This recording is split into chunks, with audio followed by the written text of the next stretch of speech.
Hello my friends, welcome back to another video. My name is Shauna Kay.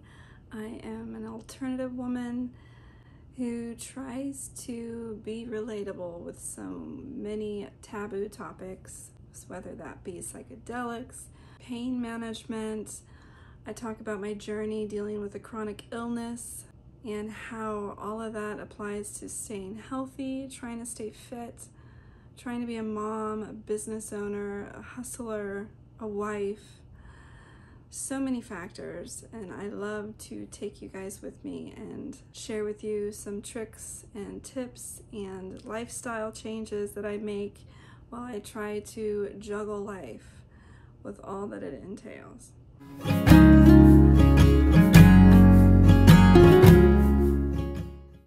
In this video, I'm going to be talking about being diagnosed with fibromyalgia. It was a long time coming. It's something I already suspected I had. But first, before I go into that, if you don't know what fibromyalgia is a chronic disorder that affects millions of people worldwide, causing widespread pain and fatigue. This condition can be challenging to diagnose and manage, as its symptoms often overlap other disorders. Here are 15 symptoms to look out for that typically are what a person has that has fibromyalgia. First one is widespread pain throughout their body. Here are 10 symptoms that people tend to have if they have fibromyalgia. First one is pain. It is the number one symptom that a person will complain that they have. The second symptom is they are sensitive to touch. The third is vision problems. Fourth is chest pain. Fifth is fatigue or twitches. Sixth is nausea. 7 is problems urinating. 8 is reproductive issues. 9 is skin problems. And 10 is joint issues. So again, I suspected I had it, but they are hesitant to diagnose with that. It comes with its own taboo topic, taboo side of it. A lot of people think that ex-drug addicts or people that have a history with painkillers always tend to get diagnosed with fibromyalgia. So it's become like a negative thing. If they're told in the professional field, corporate office type environment, you're frowned upon. If you've heard of that, leave it in the comments. I'd love to know what your history is, if you have dealt with fibromyalgia and what people think. But that is my experience. Maybe it's just the demographics I'm living in and the people I'm around. A lot of snooty type A corporate assholes, so maybe it's just me. But in my experience, there's this taboo about it. And of course we are surrounded by taboos. But being someone who is pro psychedelics and LSD and kratom, I am not gonna hide from that. And no, I don't have a history with abusing painkillers, so it wouldn't apply to me. And so I love breaking those stupid rumors one video at a time.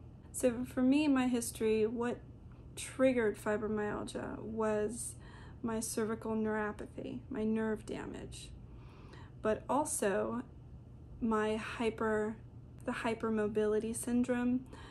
I did a quick video in my Instagram about being diagnosed with that, but I was born with it. I just hyperextend my joints more than the average person. It's actually really rare, which it makes me very flexible, but that's not a good thing, guys.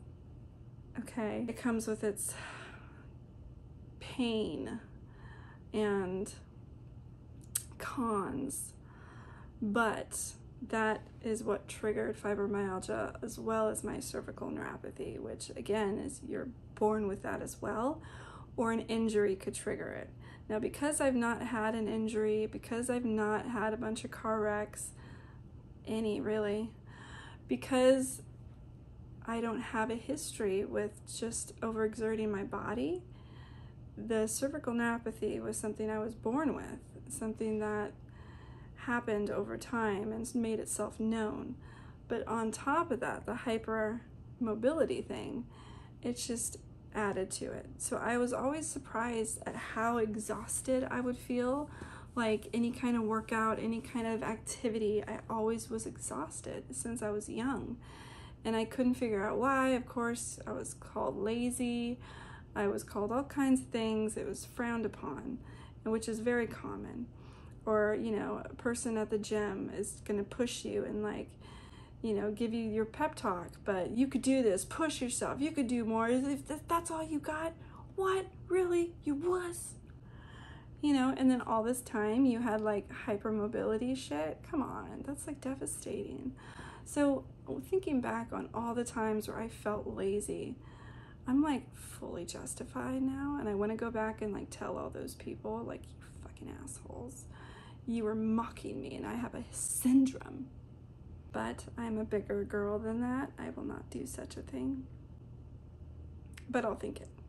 Having fibromyalgia is kind of just the icing on the cake. A really tall, fucking nasty ass cake. With my chronic pain, it's just an addition, really. How struggling and living with fibromyalgia, it's just another day in my life. That's why you need to subscribe and like and watch all my videos, because then you'll really get an eye-opener on how my life and just is dealing with these chronic diseases or pain. It's really important to keep a healthy lifestyle, but losing weight and trying to get fit while dealing with those two things is near impossible. So literally my godsend for trying to get back to my healthy weight, I highly recommend intermittent fasting. It does wonders for losing weight. It just takes a lot of willpower to commit to that fasting process. But once you do, once you get over the cravings, you will start to lose weight. And to avoid loose skin, you have to do weight training and Pilates and yoga, things to tighten up your skin while you lose weight, because you will drop rather quickly if you do the intermittent fasting. So I highly recommend that if you're one who's very limited and you have syndromes or diseases like mine. It would limit your mobility and your ability to lose weight like a normal person. I highly recommend the fasting method because it definitely works. It's how I lost 30, 40 pounds and how I'm continuing to drop. I still have 30 more to go, but I've already noticed, and I wish I could say I noticed a difference with my pain, but so far, no. And I kind of want to rub that in my doctor's face, because you know how doctors always say, you're going to lose so much, when you lose weight, you're going to feel so much better. But for me, it didn't do anything. So if you're in my situation, leave a comment so I know I'm not the only one. But for me, losing weight has done nothing to stop or lessen my pain level, like nothing. So I plan on telling my doctor that. She's not seen me yet since I've lost 40 pounds. So when she does, she'll definitely say, so how do you feel? Have you noticed a difference? And I'll be very happy to say no. So stop telling people that, because clearly there are some of us with legit pain that you can't blame on thick, juicy thighs. Thank you. Okay, so again, this is just something you live with. There's really a limited amount of ability to control the pain. I do everything natural. Kratom is a natural painkiller alternative that I do instead of the horrible prescriptions that are so bad for you. I've tried them all under the sun, from Lyrica, gabapentin, you name it, I've tried it. And it did so much damage. The side effects caused weight gain, caused like mental blackouts. It was intense. So I will never go back to those medications that they always prescribe for fibromyalgia. They're bullshit. Now, I'm sure some of you have amazing stories. Cymbalta actually was great at taking away my nerve pain. A lot of these things are great, but the side effects make it not worth it to me. I want to be able to have emotion, but when I was on Cymbalta, I had zero emotions. So I was a cold wife, a cold mom, no emotion at all, but I was pain-free. It's like, really, unless I was single and a type A CEO of a company, I would not be on Cymbalta because I want to function. I want to have emotions. And again, that's the same with the other shit.